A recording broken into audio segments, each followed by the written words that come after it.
மறந்து கூட இந்த போன் கால் எடுத்து விடாதீர்கள். மொத்தமும் போச்சு. 10 கூட இல்லை, 9 தான்.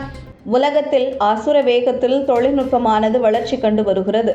அதே வேகத்தில் பல்வேறு விளைவுகளையும் சந்தித்து வருகிறோம். தொழில்நுட்பத்தில் சாதகங்கள் இருந்தாலும் அதன் பாதகங்கள் ஏராளம் என்றுதான் சொல்ல வேண்டும். அதில் குறிப்பிட்டு சொல்ல வேண்டுமானால் செல்போன் கண்டுபிடிப்பு ஒரு அபரிமிதமான கண்டுபிடிப்பு என்றாலும் கூட அதில் ஏராளமான தீமைகள் உள்ளன. நாம் நினைத்து கொண்டிருக்கிறோம் செல்போனில் நம்முடைய அனைத்து விவரங்களையும் பதிவு செய்து வைத்திருந்தால் அது பாதுகாப்பானதாக இருக்கும் என்று நினைத்து கொண்டிருக்கிறோம். ஆனால் நம்மையும் மீறி நம்முடைய முழு விவரங்களையும் புதிய புதிய தொழில்நுட்பங்கள் மூலம் ஹேக் செய்யும் விஷயங்கள் நடந்து கொண்டுதான் இருக்கிறது.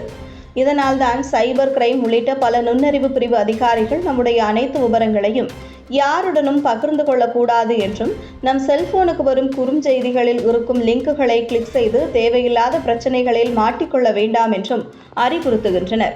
அதையும் மீறி சில நேரங்களில் செய்வதனால் பல்வேறு விளைவுகளையும் சம்பவங்களையும் நம் அன்றாடம் செய்திகளில் சந்தித்து வருகிறோம். அதன் ஒரு பகுதியாகத்தான் மொபைல் எண்கள் 10 எண் இருப்பதற்கு பதிலாக 9 எண்கள் கொண்டு வரும் அழைப்புகளை எடுக்க வேண்டாம் என பாதிக்கப்பட்ட ஒருவர் இணையதளத்தில் பதிவிட்டுள்ளார். இந்த செய்திதான் சமூக வலைதளங்களில் வைரலாக பரவி வருகிறது. கடந்த 2 நாட்களாக தன்னுடைய மொபைல் எண்ணிற்கு பல அழைப்புகள் வந்தன. பொதுவாக தெரியாத எண்களிலே இருந்து அழைப்பு வந்தால் பேச மாட்டேன் என கூறிய அந்த நபர் யாருடையதாக இருக்கும் என பார்த்துவிட்டு தான் திரும்ப அழைப்பேன். இதை பார்த்தால் 10 எண் இருப்பதற்கு பதிலாக 9 எண்கள் தான் இருக்கிறது என கவனித்தேன். ட்ரூ காலர் உட்பட ஆப்புகளிலும் அந்த எண்ணை பற்றி தகவல் இல்லை. என்ன இது 10 எண் இருக்கணுமே, எப்படி வருகிறது என தேடினால் இது பல வருடங்களாக, ஏன் 10 வருடத்திற்கும் மேலாக நடக்கிறது போலும். 2013இல் இதே போல் ஒன்று நடந்து அதிலே வேவு பார்த்திருக்கிறார்கள். அந்த எண் கீழே இணைந்திருக்கிறேன். மேலும் இந்த ஃபெடெக்ஸ் ஸ்கேம் உட்பட எல்லா ஏமாற்று வேலைகளிலேயும் இந்த 9 எண்கள் மொபைல் தான் இருக்கிறது என சொல்லுகிறார்கள். நண்பர்கள் எந்த அழைப்பையும் எடுக்கும் முன்னர் அது 10 டிஜிட் எண் தான் என பார்க்கவும். வியாபாரத்தில் இருப்பவர்களாக இருந்தால் வியாபாரத்திற்கு என தனியாக எண் வைத்துக் கொள்ளவும். தனிப்பட்ட அழைப்புகளிலேயே தெரியாத எண்கள் வந்தால் பேச வேண்டாம். ட்ரூ காலர் போன்ற ஆப்களிலேயே பார்க்கலாம், அல்லது குறைந்தபட்சம் வாட்ஸ்அப்பிலே இருக்கிறதா என பார்த்துவிட்டு திரும்ப அழைக்கலாம். இதை தடுக்க அரசும் தொலைத்தொடர்பு துறை நிறுவனங்களும் முன்வர வேண்டும் என்ற கோரிக்கை எழுந்துள்ளது.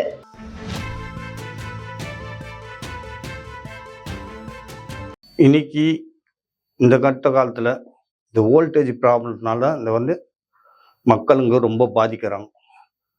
இந்த ஏசியை போட்டு மக்களுங்க எல்லார் வீட்டில் ஏசி இருக்கிறதுனால தான் இருக்கிற மிடில் கிளாஸ் ஃபேமிலி வீட்டில் ஃபேன்லாம் இருக்குது, அவங்களுக்கு ரொம்ப லோவாக இருக்குது. இதனால் சில பேர் சொல்லுவாங்க இன்வெர்டர் ஏசி போடுங்க, அது போடுங்க. அதெல்லாம் தேவையே கிடையாது. சாதாரண ஏசியே போட்டுங்க நல்ல மாரி இருக்கும். இந்த இன்வெர்டர் ஏசியை போட்டுன்னு கம்பெனிக்காரன் 1000 பேர் சொல்லுவான், இந்த இன்வெர்டர் ஏசி போடுங்க, அது போடுங்க. அது எதுவுமே போடுங்க. நார்மல் ஏசி போடுற ஏசியை போடுங்க. அதுக்கேற்ற மாரி டெம்ப்ரேச்சர் போடுங்க. நல்ல மாரி கரண்ட்டும் சேமிக்கும், மற்றவங்களுக்கு பாதிக்காது. நீங்கள் என்ன நினைக்கிறோம், ஒரு டன் ஏசி வாங்கணும், 3 டபுள் பூஸ்ட் போட்டுருக்கீங்க, 3 பூஸ்ட் போட்டு அதெல்லாம் தேவையே கிடையாது.